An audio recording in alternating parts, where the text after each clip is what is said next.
हर everyone, India में abortion कराना legal है या इलीगल?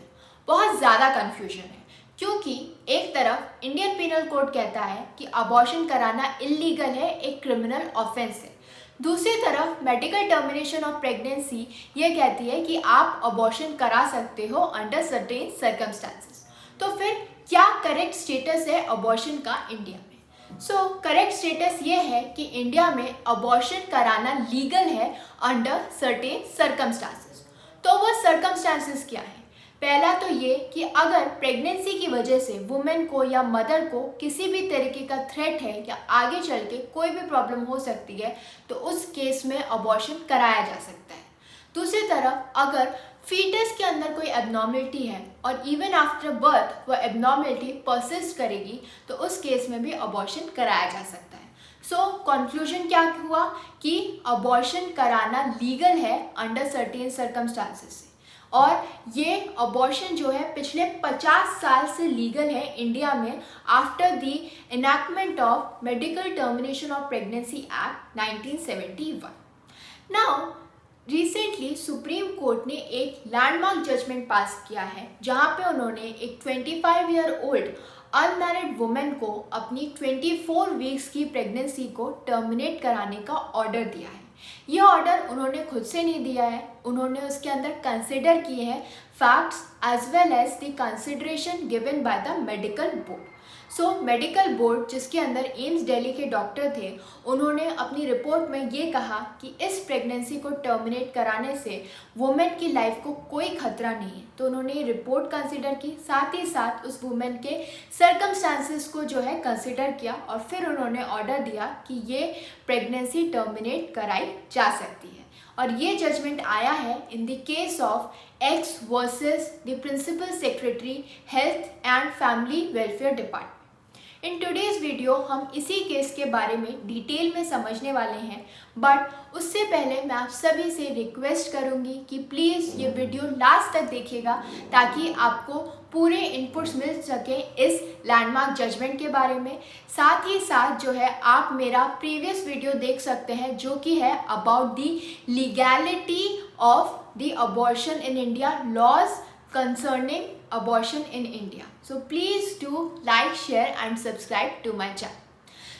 अगर हम इस केस के फैक्ट्स की बात करें तो इस केस के अंदर ये जो पिटिशन फाइल की थी वो फाइल की थी एक 25 ईयर ओल्ड अनमैरिड वुमेन ने, जिसकी प्रेगनेंसी रिजल्ट है एक कंसेंशुअल रिलेशनशिप का, यानी एक ऐसा रिलेशनशिप जिसमें वो अपनी कंसेंट से थी, जिसे आप एक लिव इन रिलेशनशिप भी कह सकते हैं। साथ ही साथ उसने अपना बैकग्राउंड भी बताया जिसमें उसने ये कहा कि वो एक ऐसी फैमिली को बिलोंग करती हैं जहाँ पे वो 5 सिबलिंग्स हैं और वो सबसे बड़ी है, और उसके जो पेरेंट्स हैं वो एग्रीकल्चरिस्ट हैं, वो फार्मिंग के अंदर है और उनके पास कोई बहुत ज़्यादा लाइवलीहुड नहीं है। साथ ही साथ उसके पास ना रिसोर्सेज हैं कि वो इस बच्चे की अपब्रिंगिंग कर सके, इस बच्चे को नर्चर कर सके। ये थे इस केस के फैक्ट्स। अब इस केस के अंदर कौन से लॉज एप्लीकेबल होंगे? तो इस केस के अंदर 2 लॉ एप्लीकेबल होंगे। पहला है medical termination of pregnancy act 1971 और medical termination of pregnancy rules. Now in दोनों ही लॉज के अंदर जो है रिसेंटली अमेंडमेंट हुआ है। जो 2021 में अमेंडमेंट आया उसके अंदर अबॉर्शन कराने की जो लिमिट है वो एक्सीड कर दी गई है, यानी पहले जो है 2021 से पहले सिर्फ 20 वीक्स तक की प्रेगनेंसी जो है टर्मिनेट हो सकती थी, लेकिन रिसेंटली इस अमेंडमेंट के बाद जो है ये लिमिट एक्सीड कर दी गई है फ्रॉम 20 वीक्स टू 24 वीक्स, यानी अब 24 वीक्स तक की प्रेगनेंसी को टर्मिनेट किया जा सकता है। सबसे पहले ये केस गया था हाई कोर्ट के पास, लेकिन हाई कोर्ट ने इस प्रेगनेंसी को टर्मिनेट करने से मना कर दिया। उनका ये कहना था कि क्योंकि ये जो प्रेगनेंसी है वो रिज़ल्ट है एक कंसेंशुअल रिलेशनशिप का, एक लिव इन रिलेशनशिप का, और वो वुमेन जो है वो मैरिड नहीं है, तो उनके ऊपर जो है ये लॉज जो है मेडिकल टर्मिनेशन ऑफ प्रेगनेंसी का जो लॉ है वो एप्लीकेबल नहीं होगा, क्योंकि वो एक अनमैरिड वुमेन के बारे में बात नहीं कर रहा।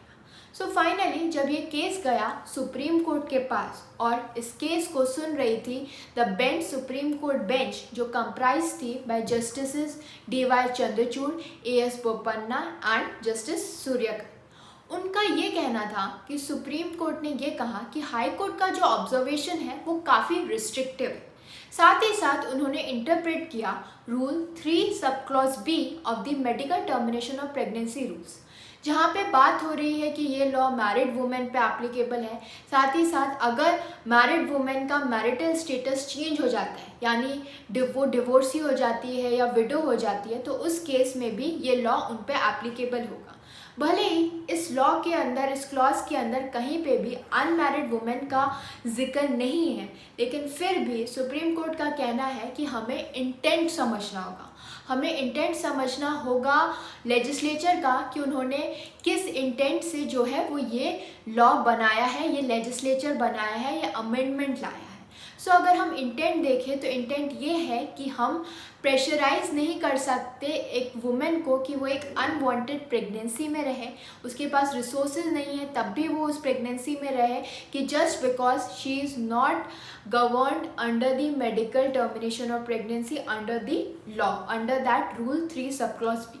सो उन्होंने एक ब्रॉडर एस्पेक्ट दिया और साथ ही साथ ये भी कहा कि हमें लेजिस्लेचर का इंटेंट समझना चाहिए बिहाइंड द अमेंडमेंट। और अमेंडमेंट के पीछे का इंटेंट यही था कि हम वुमेन को और रिप्रोडक्टिव राइट्स दें, उनको ये राइट्स दें कि वो डिसाइड कर सकें कि वो इस प्रेगनेंसी को कंटिन्यू करना चाहती हैं या नहीं करना चाहती हैं। अगर ये प्रेगनेंसी अनवांटेड है तो वो उनके लिए एक मेंटल, फिजिकल, हर तरीके का बैरियर बन जाएगी उनकी लाइफ के अंदर। और यही कारण है कि हमें इस प्रेगनेंसी को लेके जो है ब्रॉडर एस्पेक्ट देना चाहिए।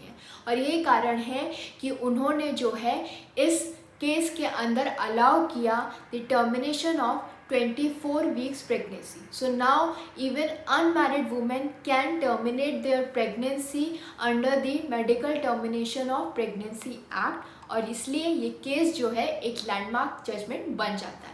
I hope this video was helpful to all of you. Please do like, share and subscribe to my channel. Thank you very much.